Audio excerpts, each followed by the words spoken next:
Në Bashkinë Tepelen ka përfunduar numërimi votave të zgjedhjeve të 11 majit për subjektet politike si dhe për kandidatët, ku ka kryesuar Partia Socialiste me 3.221 vota, ndërsa Partia Demokratike ka marrë 1.003 vota.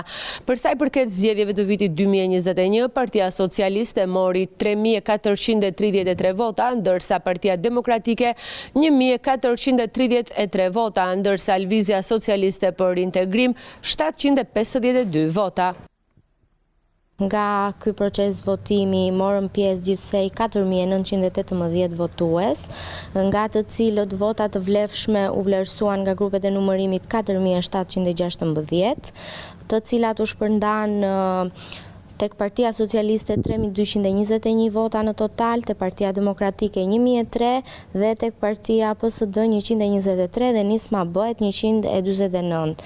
Rezultati shpërndarja e votave të vlefshme Partisë Socialiste për kandidatët e saj është si më poshtë: Piro Dhima 102, Anila Dimitri 43, Shqyqo Hysi 449 dhe Tërmet Peçi 2285.